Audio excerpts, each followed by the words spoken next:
सो once again guys, most welcome आपके अपने YouTube channel the engineer sub studio. बहुत सारे स्टूडेंट्स पूछ रहे हैं सर क्या आंसर की कब से आएगी, आंसर की में कैसे हमें क्या है अपने आंसर मिलाने होते हैं, एंड आंसर की में जो नंबर्स ऐड करते हैं क्या हमारे उतने ही नंबर एग्जाम में आते हैं, कैसे तो रिजल्ट में आते हैं। तो सारी चीज़ें इसमें डिस्कस करने वाले। देखिए ऑफिशियली नोटिस में सारी चीज़ें मेंशन रहती है। यहाँ जो भी देखिए डाउनलोडिंग एडमिट कार्ड ये सारी चीज़ें जीकअप की ऑफिशियल वेबसाइट पे है। तो मैं कुछ चीज़ें आपको बता देना चाहता हूँ। इसमें हम सारी चीज़ों को डिस्कस करेंगे क्या है वास्तव में, क्या कितना नंबर बढ़ता है घटता है, ये सारी चीज़ डिस्कस करेंगे और रैंक कैसे बनती है। देखिए स्टूडेंट्स, जैसा कि ऑफिशियल वीडियो वेबसाइट पे है, थोड़ा जस्ट ओनली वेट कीजिएगा। अभी क्या है कि आप जानते हैं हमारा 5 तारीख से 13 तारीख की एग्ज़ाम चल रहा है। अभी क्या है एग्ज़ाम 5 से 13 तारीख तक, तो आज 13 तारीख है जब मैं वीडियो शूट कर रहा हूँ। तो ये बताया गया 13 से 15 तारीख तक आपका क्या आएगा सर, आपका आने वाला है आंसर की। ओके, उसके बाद 21 तारीख को आपका आएगा रिजल्ट। देखिए आंसर की में होता क्या है, आंसर की में बेसिकली आपने जो आंसर दिया है, जो आपने मान लीजिए आंसर दिया है एंड जो रियल में आंसर है, मान लिया आप ए क्या है ए बी सी डी चार ऑप्शन है, आपने सी ऑप्शन लगाया था और वास्तव में आंसर जो है कौन सा सही है, तो वो दोनों क्या है इसे मैच कराता है, मैच कराना होता है। यदि आपने सी लगाया है और सी सही रहेगा तो ग्रीन दिखाएगा। हालांकि जब आएगा तो मैं आपको बता दूंगा। लेकिन डियर, जब आप मान लीजिए आंसर किया है, आपने क्या है आंसर मिलाया अपना, लगभग क्या है आपके 80 क्वेश्चन सही हुए, 60 क्वेश्चन सही हुए, तो ऐसे में तो जोड़ेंगे 80 गुणे 4 आपके कितना 320 मार्क्स बनेगा। तो डियर 320 मार्क्स आपके किसी आंसर की को देखने के बाद बन रहे हैं। लेकिन जब आपका रिजल्ट आता है ना, जब आपका रिजल्ट आता है तो उसमें क्या है थोड़ा नंबर कम ज़्यादा होता है। ऐसा क्यों होता है, क्योंकि मेरा भी अपना एक्सपीरियंस बताना चाहूँगा। रिजल्ट में नंबर कम ज़्यादा क्यों होता है, क्योंकि होता है नॉर्मलाइजेशन। क्या होता है डियर, नॉर्मलाइजेशन होता है। नॉर्मलाइजेशन में होता क्या है बेसिकली आपका नंबर कम और ज़्यादा होता है, क्योंकि बहुत सारी शिफ्ट में क्या है डियर, बहुत सारी शिफ्ट में आपके पेपर हुए हैं। तो जो शिफ्ट हार्ड रहेगी, जो शिफ्ट नॉर्मल रहेगी, तो उसमें क्या है नंबर कम और ज़्यादा होता है। मैं अपना बताना चाहूँगा कि जब मेरा एग्ज़ाम हुआ था तो हमारा जो है क्या है, हमारा जो मार्क्स आ रहा था क्या है, जब हमारा मार्क्स आ रहा था लगभग 300 कह सकते हो 24 मार्क्स बन रहा था। आज से लगभग 3 साल पहले की बात है, जब हमारा निगेटिव मार्किंग क्या है, जब निगेटिव मार्किंग था तो क्या है कि जब रिजल्ट आया आंसर की में इतना बन रहा था, जब रिजल्ट आया तो 321 नंबर बना था, 321.63 ऐसे कुछ करके। तो क्या है डियर, तो उसमें हुआ क्या था कि मतलब थोड़ा मार्क्स कम हुए थे और मार्क्स बढ़ते भी हैं। मैं ये भी बता दे रहा हूँ, मार्क्स बढ़ते भी हैं। शिफ्ट के ऊपर डिपेंड करता है कैसी शिफ्ट में आपका पेपर गया है, क्वेश्चन कैसे आए थे, इजी आए थे कि हार्ड आए थे। तो आंसर की में आपने इतना जोड़ा था।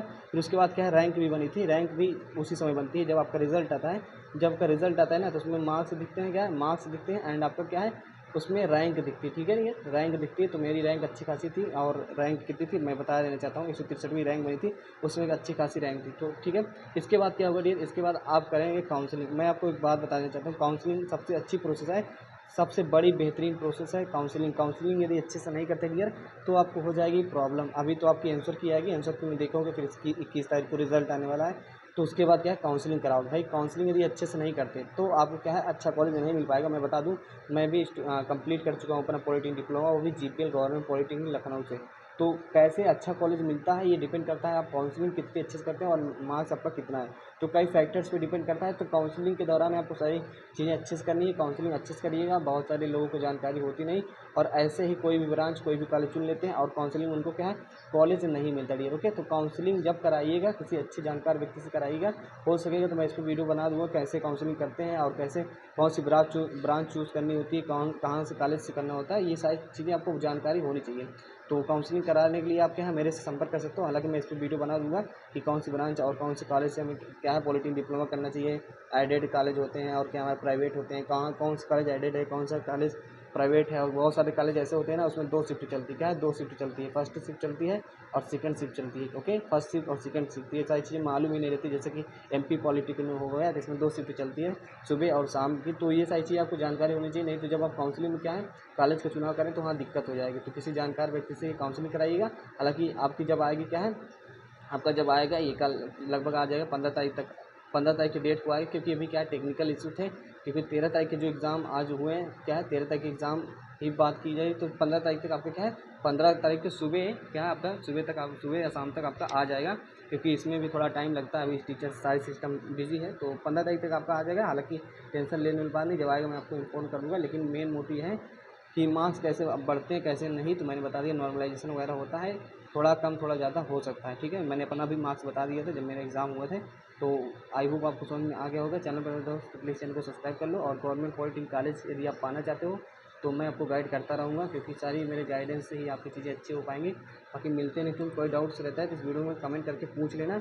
और जीपीएल हो गया आपका गवर्नमेंट पॉलिटेक्निक लखनऊ हो गया, गवर्नमेंट पॉलिटेक्निक कानपुर हो गया, क्या गवर्नमेंट पॉलिटेक्निक कानपुर हो गया, गाज़ियाबाद हो गया, तो कितने रैंक पे मिलता है, सारी चीज़ें मैं आपको डिस्क्राइब करूँगा।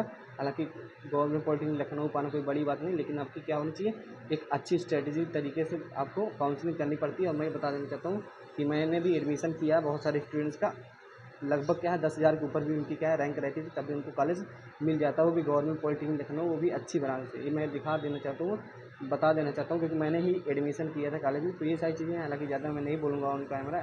बाकी मिलते हैं नेक्स्ट में, तब तक के लिए बाय बाय। कोई जानकारी चाहिए तो मेरे साथ पूछ सकते हो कमेंट करके। Okay dear.